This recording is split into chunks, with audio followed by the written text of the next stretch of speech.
Lily and Max were home alone for the first time. Their parents had gone out for the evening, and the house, usually full of noise, was eerily quiet. The only sound was the faint hum of the refrigerator and the low murmur of the TV. They sat on the couch playing a video game when they heard it. Lily paused the game, her eyes darting to the door. Max looked at her, his expression confused. "Did you hear that?" Lily nodded, her heart starting to race. "I think it was just the wind." But then the knock came again, louder this time, followed by a soft scraping sound, like something dragging along the doorframe. Max stood up, his feet cold against the floorboards. "That's not the wind." Lily's throat tightened. The house felt suddenly smaller, the silence heavier. She glanced toward the front window but saw nothing. They were miles from anyone else. Who would be at their door? The knocking sound came again. Then a voice, a low, desperate whisper, slipped through the door. "Please, let me in. I'm lost." Lily froze. Her mind raced. Her parents always told them never to open the door for strangers, especially when they were alone. Max looked at her, his face pale. "What if someone's in trouble?" Lily shook her head. "We can't. Mom said not to open the door for anyone." The voice outside grew more frantic, almost pleading. "Please, I just need help. I'm lost. I can't find my way home." Max looked torn. He glanced at Lily, then back at the door. The voice sounded so real, so frightened. It tugged at his heart, but something didn't feel right.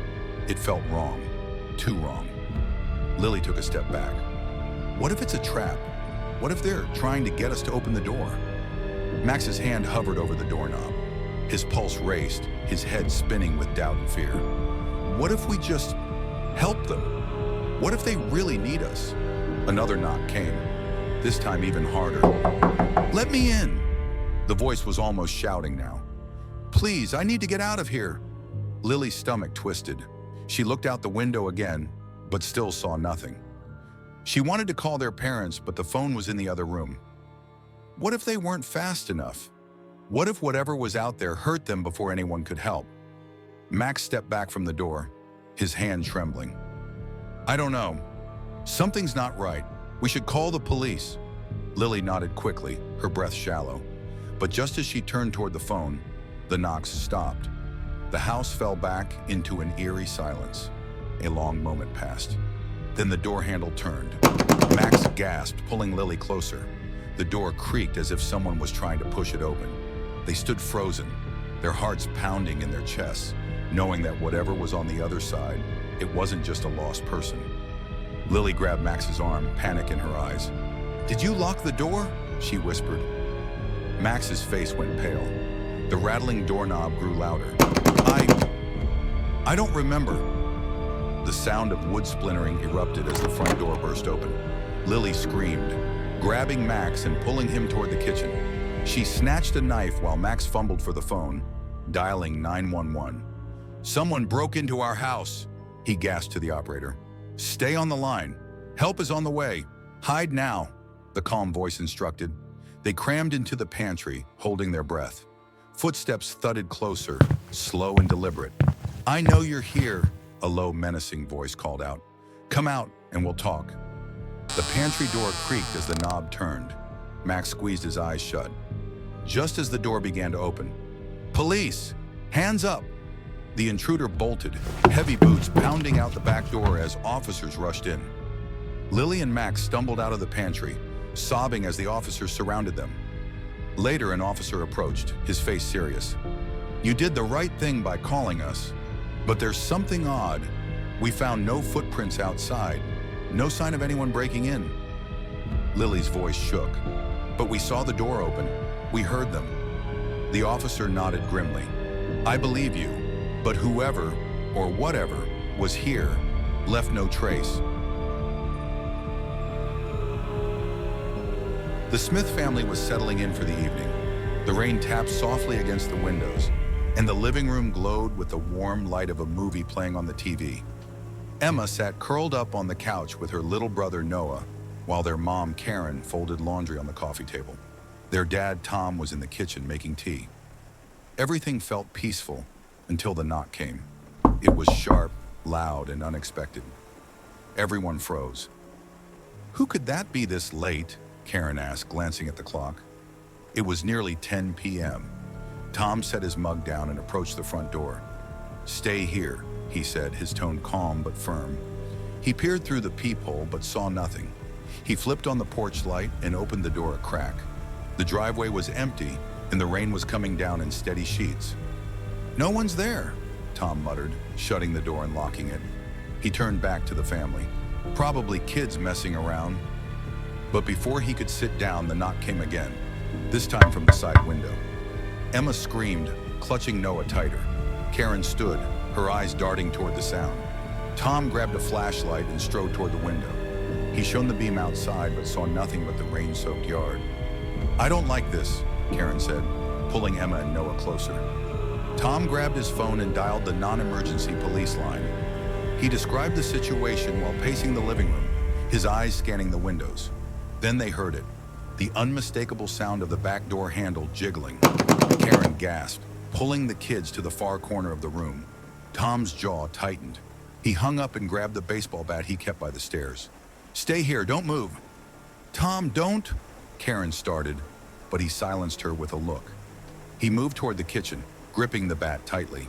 The handle jiggled again, then stopped. The house fell silent, except for the rain and the faint sound of Noah sniffling. Tom edged closer to the back door. He was about to turn the corner when he heard the soft creak of the sliding door in the den. Someone was inside. Tom turned quickly, his adrenaline surging. The bat felt solid in his hands as he approached the den. There, silhouetted against the dim light of the sliding door, was a man dressed in black, dripping wet from the rain. "Who are you?" Tom barked, raising the bat. The man froze but didn't respond. Instead, he lunged toward Tom.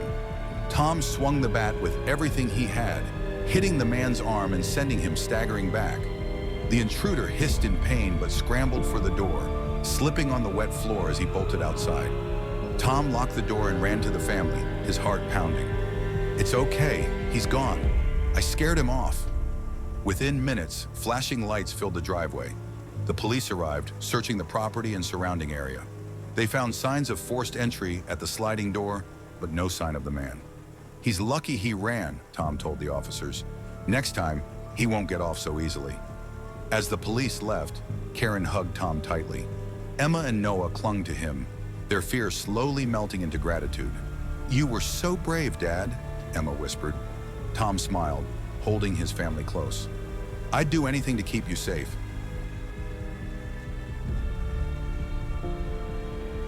Claire was finally home alone for the first time. Her parents had gone out for the evening, and she relished the quiet, a rare moment to unwind. She curled up on the couch with a book, the soft glow of a lamp the only light in the living room. Outside, the wind howled faintly, rustling the branches against the windows. Then she heard it. Claire's head jerked up, her heart skipping a beat. She glanced at the clock. 9:15 p.m. Too late for a casual visitor. Frowning, she set her book down and walked cautiously toward the door. The second series of knocks was firmer, almost urgent. Claire's chest tightened. She peered through the peephole but saw nothing.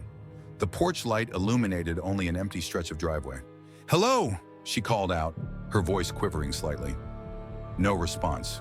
Her phone sat on the counter. She grabbed it and phoned her dad, her fingers trembling slightly. The line rang and rang. No answer.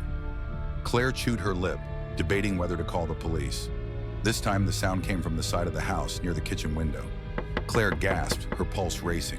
She moved quietly, flipping off the living room light to stay hidden. Her heart pounded as she crept to the kitchen. Through the curtains, she saw a shadow move across the yard. She grabbed a knife from the counter and ducked behind the kitchen island, clutching her phone. Her shaky fingers managed to dial 911. 911, what's your emergency? There's someone outside my house, Claire whispered, her voice barely audible. They're knocking on the windows and doors. I'm alone. Stay calm, the operator said. Officers are on their way. Are all your doors locked? Claire's stomach dropped. She remembered that she left the back door open. She crawled toward the hallway that led to the back entrance. The faint creak of a floorboard made her freeze in place. Someone was inside. Tears pricked her eyes as she gripped the knife tighter. "They're in the house," she whispered into the phone. "Stay where you are," the operator said firmly. "Help is almost there." Heavy footsteps echoed down the hall. Claire backed into the pantry, her hand over her mouth to muffle her breathing. The footsteps paused, then continued into the kitchen. The intruder's shadow passed in front of the pantry door. Claire held her breath, her knuckles white around the knife. Then in the distance, Claire hears sirens. The shadow hesitated before retreating. Moments later, the sound of a door slamming echoed through the house. Claire stayed hidden until the police arrived. They found the back door wide open, muddy footprints trailing through the kitchen. But outside, there were no tire tracks, no clear footprints in the yard. "Whoever it was, they're gone," an officer said, his tone cautious. Claire nodded, her body still shaking. As she stood on the porch, staring into the dark woods beyond the house, she couldn't shake the feeling that the stranger wasn't just gone. They were waiting.